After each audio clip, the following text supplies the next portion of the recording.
بسم اللہ الرحمن الرحیم۔ عربی میں فتنے کا مطلب ہے آزمائش، امتحان اور بگاڑ۔ قرآن حکیم میں اللہ تعالیٰ فرماتا ہے وَفَتَنَّاكَ فُتُونًا، اور ہم نے تمہیں کئی مرتبہ آزمائش میں ڈالا۔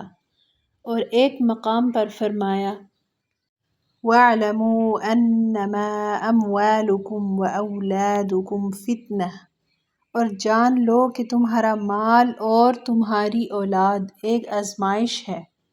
نبی کریم صلی اللہ علیہ وآلہ وسلم نے فتنوں کے دور کی بہت سی نشانیاں بیان فرمائیں۔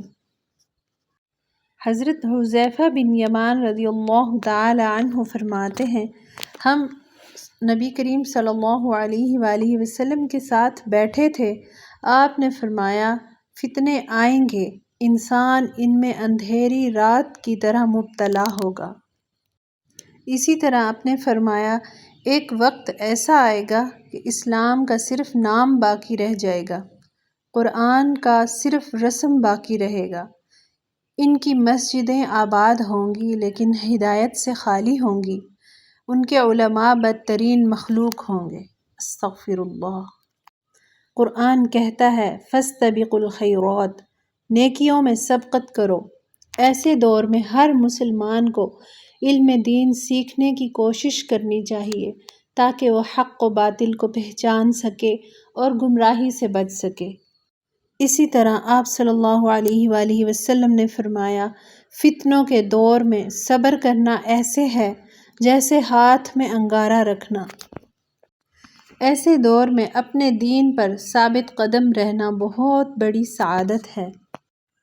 آپ نے فرمایا قیامت سے پہلے دجال کا خروج سب سے بڑا فتنہ ہوگا، جس کا سامنا ہر نبی نے اپنی امت کو کروایا۔ پھر آپ نے فرمایا ہر امت کے لیے ایک آزمائش ہے اور میری امت کی آزمائش مال ہے۔ جی ہاں، قیامت سے پہلے بہت سارے فتنے ہوں گے، جیسے دجال کا فتنہ سب سے بڑا فتنہ ہے، پھر مال و دولت کا فتنہ، عورتوں کا فتنہ، قتل و غارت کا فتنہ، بد کردار علماء کا فتنہ، بے حیائی کا فتنہ، جھوٹے نبیوں کا فتنہ، دین سے دوری کا فتنہ، اسی طرح علم کے اٹھنے کا فتنہ، مظلوم مسلمانوں پر کافروں کا حملہ جیسا کہ آج کل ہو رہا ہے۔ آپ صلی اللہ علیہ وآلہ وسلم نے فرمایا میں اپنے بعد مردوں کے لیے عورتوں سے زیادہ نقصان دہ کوئی فتنہ نہیں چھوڑ رہا۔ اسی طرح آپ نے فرمایا ایک وقت آئے گا جب لوگ اندھا دھند قتل کریں گے، قاتل کو پتہ نہیں ہوگا کیوں قتل کیا اور مقتول کو پتہ نہیں ہوگا کیوں مارا گیا۔ آپ کا فرمان ہے آخر زمانے میں بدترین لوگ علماء ہوں گے، ان کے فتنوں سے بچو۔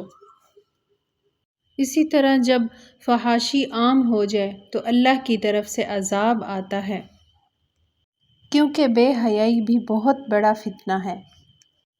پھر آپ نے فرمایا قیامت کے قریب 30 دجال جھوٹے نبی آئیں گے، ہر ایک دعویٰ کرے گا کہ وہ اللہ کا رسول ہے، نعوذ باللہ۔ اسلام کا صرف نام باقی رہ جائے گا، قرآن کا صرف رسم باقی ہوگی۔ آپ نے فرمایا قیامت سے پہلے علم اٹھا لیا جائے گا اور جہالت عام ہو جائے گی۔ حدیث شریف میں آتا ہے قریب ہے کہ قومیں تم پر ایسے ٹوٹ پڑیں جیسے کھانے والے دسترخوان پر جمع ہوتے ہیں، جیسا کہ غزہ کے مسلمانوں پر کافر ٹوٹ پڑے ہیں۔ آپ نے فرمایا ایسے لوگ جو ظاہر میں مسلمان اور دل میں دشمن ہوں گے۔ منافق کی 3 نشانیاں ہیں، بات کرے تو جھوٹ بولے، وعدہ کرے تو وعدے کی خلاف ورزی کرے اور امانت میں خیانت کرے۔ یعنی ظاہر میں اسلام، دل میں دشمنی اور موقع پر دین سے انحراف۔ لوگ سود اور حرام کمائی کو معمول سمجھنے لگیں گے، اولاد والدین کی نافرمانی اور بے ادبی کرے گی، علماء دین کے نام پر لوگوں کو گمراہ کریں گے۔ استغفر اللہ۔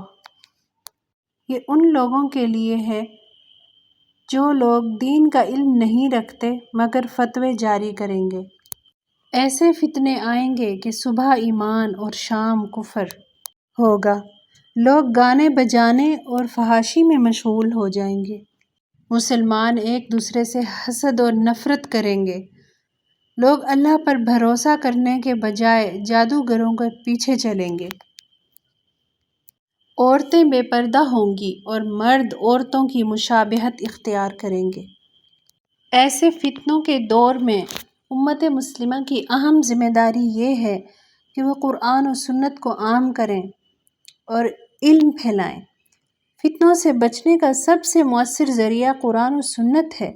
حدیث شریف میں ہے، میں تمہارے درمیان 2 چیزیں چھوڑے جا رہا ہوں، جب تک ان کو تھامے رہو گے گمراہ نہ ہوگے، ایک اللہ کی کتاب اور دوسری میری سنت۔ سبحان اللہ۔ آپ صلی اللہ علیہ وآلہ وسلم فتنے کے وقت یہ دعا پڑھتے، اے اللہ میں ظاہر و باطن ہر فتنے سے تیری پناہ چاہتا ہوں۔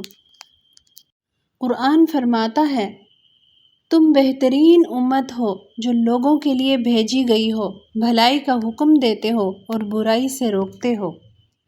وَاعْتَصِمُوا بِحَبْلِ اللَّهِ جَمِيعًا وَلَا تَفَرَّقُوا، اور سب مل کر اللہ کی رسی کو مضبوطی سے تھام لو اور آپس میں تفرقہ نہ ڈالو۔ فتنوں کے وقت سب سے زیادہ امت میں اتحاد کی ضرورت ہے۔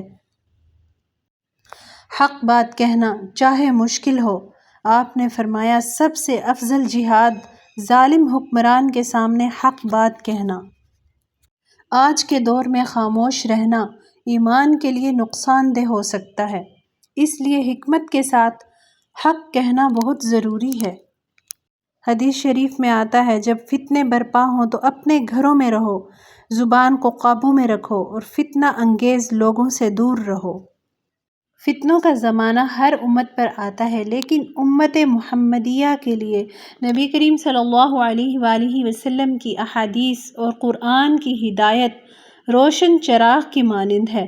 مسلمان کی ذمہ داری ہے کہ وہ ایسے دور میں صبر و استقامت، دین سے وابستگی، نیکی کی دعوت اور باہمی محبت و اتحاد کو اپنائے اور ہر قسم کی فتنہ انگیزی سے بچتا رہے، دعا، استغفار اور اللہ تعالیٰ کی طرف رجوع کرے۔